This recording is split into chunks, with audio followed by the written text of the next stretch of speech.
coração.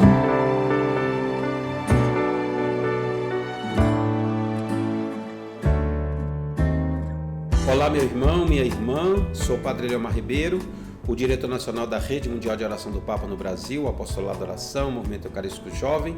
Hoje, em plena terça-feira de Carnaval, nós queremos conversar sobre um tema muito especial para nós da Igreja, que é a Quaresma.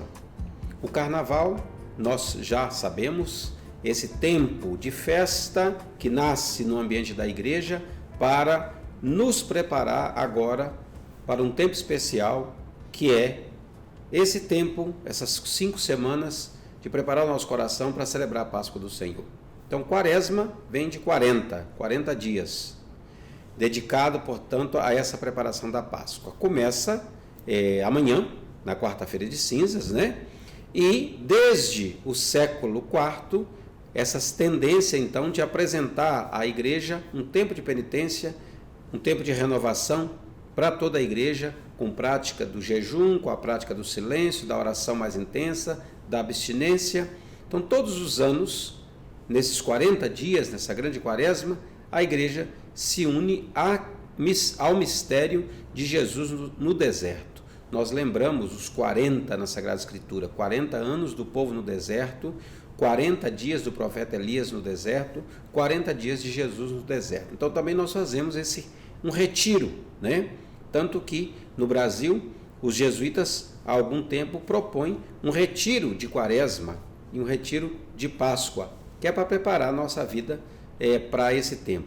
Então, propondo o exemplo de Cristo para nós, a Igreja nos convida a nos retirar também para o deserto, preparar-nos para as celebrações da Páscoa, purificando o nosso coração com a prática de vida cristã mais perfeita, uma atitude penitencial. Então não podemos considerar a Quaresma como uma época a mais na vida da Igreja, ou como uma simples repetição anual do tempo litúrgico. Não. Anualmente é um tempo único, porque anualmente nós somos novos. É uma ajuda, portanto, da Igreja, que nos ajuda para que a gente possa encontrar melhor a nós mesmos e o Senhor. O Senhor passa nas nossas vidas, passa ao nosso lado, espera de nós, hoje e sempre, né, essa grande mudança. Então a Quaresma, que começa na quarta-feira de cinzas, termina na missa vespertina da quinta-feira santa. Então todo esse período é de Quaresma, inclusive o domingo de Ramos e aquela segunda, terça e quarta-feira da Semana Santa também ainda estão dentro desse tempo da Quaresma. Os dias e tempos de penitência na Igreja Universal são todas as sextas-feiras do ano e, de modo especial, o tempo da Quaresma. Esses tempos, particularmente apropriados, são oferecidos como um exercício espiritual. As liturgias penitenciais, a via sacra, as peregrinações, tudo isso são sinais de penitência.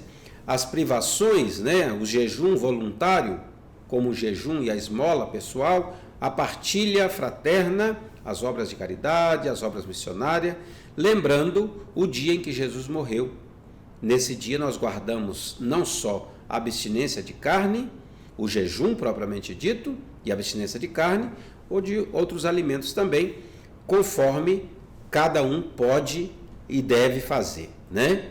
A não ser que muitas vezes algumas pessoas tenham problema de saúde, então elas estão liberadas disso. Mas a abstinência de carne, sobretudo, a Igreja prescreve na quarta-feira de cinzas e na sexta-feira da paixão.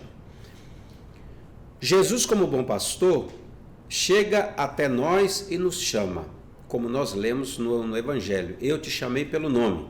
Somos, portanto, convidados a responder. Eis-me aqui, Senhor, me chamaste, estou decidido, portanto, a seguir Jesus.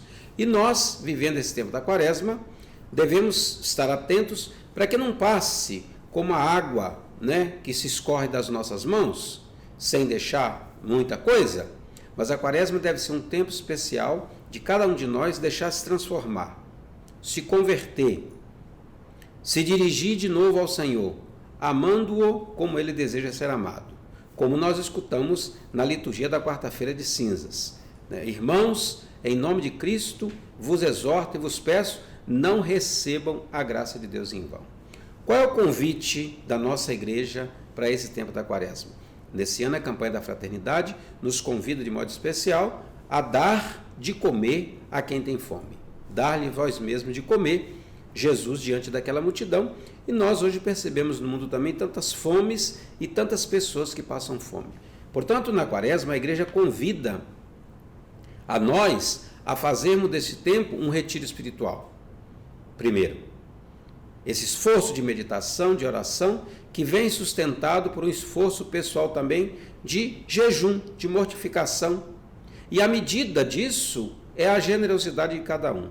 Por isso não se pode prescrever, todo mundo deixe de comer isso, todo mundo deixe de fazer isso. Não. Cada um encontra o seu caminho. Sendo bem vivida, a quaresma nos conduz a uma mudança de coração, a uma conversão pessoal profunda, autêntica, para que a gente possa participar na festa maior do ano litúrgico, que é o Domingo da Ressurreição, a Vigília Pascal. O que nós entendemos na igreja como conversão? A palavra conversão significa mudar de jeito, mudar de atitude, mudar de rumo. Por que nós cristãos somos chamados a nos converter, já que recebemos o batismo? E o batismo é o sinal maior da conversão? Então vamos entender. Salmo que nós cantamos nesses dias da quaresma: reconciliai-vos com Deus. Isso significa que a nossa conversão é estar reconciliado com Deus, afastar-nos do mal, restabelecer essa amizade com o Criador. Portanto, da nossa parte, supõe o arrependimento, supõe a conversão, supõe a mudança de vida, supõe também a confissão de nossos pecados, né? Para que a gente possa experimentando como nos sinais concretos isso. Uma vez que a graça de Deus, e uma vez em graça, sem a consciência de pecado, nós podemos então mudar desde dentro, a partir das atitudes, tudo aquilo que não agrada a Deus. Por exemplo, se uma pessoa costuma sempre falar mal da vida alheia, se ela se esforça nesses 40 dias, sobretudo, para não falar mal de ninguém, quem sabe, durante o resto do ano, ela também vai falar menos mal das pessoas. Então, isto é um sinal de conversão. Segundo aspecto da conversão é essa tarefa, a segunda conversão, o segundo aspecto, é essa conversão diária. Então, não é um tempo, a quaresma como um tempo especial, mas saber que nós somos convidados, então, a essa conversão todos os dias. Portanto, vamos prosseguindo, dia após dia, nesse esforço pessoal de penitência e de renovação, que, na verdade, é a acolhida da graça de Deus, é aquilo que nós chamamos da acolhida da santidade. Esse esforço de conversão não é somente nosso, é porque Deus está trabalhando. É o movimento do coração contrito que nos fala o Salmo 51. Somos atraídos e movidos pela graça de Deus para responder ao seu amor misericordioso, que nos amou primeiro. Primeiro passo do nosso caminho do coração. No princípio está o amor de Deus. A igreja, portanto, nos convida a viver com Deus. E, sem dúvidas, viver com Deus é correr um risco, porque o Senhor não se contenta compartilhando simplesmente algumas coisinhas. O Senhor se contenta com o nosso tudo, a nossa vida toda. Portanto, aproximamos-nos dele e assim nós nos dispomos a mudar a nossa própria vida. E ele vai mudando a nossa vida a partir da graça.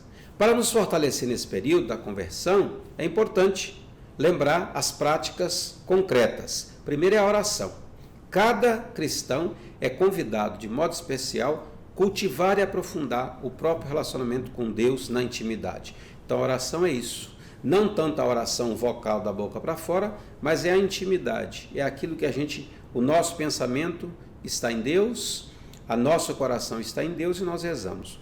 O Papa Francisco nos diz exatamente isso. A oração é o nosso coração. Quem não ama faz de conta que reza. Quem reza nunca deixa o mundo para trás. A prática do jejum é outra forma, então, desse tempo da quaresma. A oração e agora o jejum. É uma forma da gente abster-se de alimentos corporais mesmos, né? Alimentos que nos são importantes. Então algumas pessoas dizem assim, mas padre, se eu deixar de comer carne durante 40 dias, o que vai acontecer? Não vai acontecer nada. As proteínas de uma carne você pode exatamente ter, com tanta folha que a gente tem hoje também, então tem diversas formas. Dou o exemplo da carne. Tem gente que deixa 40 dias sem comer doce, 40 dias sem comer chocolate, então tem que tomar sorvete, cada um encontra o seu caminho. Mas lembre-se, o fruto desse jejum não é meu. É meu enquanto espiritual, enquanto experiência que faço. Até física mesmo, porque posso ficar com o corpo mais bonito, né? Mas também o dinheirinho que pode sobrar desse jejum pertence àquele meu irmão, àquela minha irmã que menos tem. Então o jejum é uma forma também de penitência e de oração. Jesus praticou o jejum em momentos importantes da sua vida. Não só no começo da missão, mas nós lemos no Evangelho que em vários momentos Jesus levava os discípulos para rezar com ele. Então, rezou antes de escolher os discípulos e em muitas outras ocasiões. A igreja, portanto, que inicia essa prática do jejum, desde o século IV, de modo regular, nos convida a isso, uma maneira de ajudar a oração, de purificar o nosso corpo, nos dispor melhor para a escuta da palavra, da vontade, da voz de Deus. Outra prática comum nesse tempo é exatamente o que nós chamamos a esmola. A esmola é uma palavra hoje muito fraca, né? Ou muito depreciada, mas é a nossa solidariedade, é a nossa caridade. A palavra esmola, ela condensa, resume todas as obras de misericórdia, todas as ações de caridade pelas quais nós vamos ajudar o nosso próximo nas suas necessidades, tanto corporais como espirituais, né? Então, instruir, aconselhar, consolar, confortar, tudo são obras de misericórdia espirituais, como perdoar, suportar com paciência. Então, as obras de misericórdia corporais consistem em dar de comer a quem tem fome, dar de beber a quem tem sede, acolher a quem não tem teto, vestir os nus, visitar os doentes, visitar os presos, sepultar os mortos. Então, as obras de misericórdia que nós encontramos lá no Evangelho, no capítulo 25 do Evangelho de São Mateus. Portanto, essa caridade oferecida aos pobres é um dos principais testemunhos da caridade fraterna e também uma prática de justiça que agrada a Deus. É o que nós encontramos lá no Evangelho de Lucas. Quem tem 2 túnicas, reparta com quem não tem nenhuma. Quem tem 2 mantos, faça o mesmo. Dai antes de esmola do que possuís, e tudo para vós ficará limpo.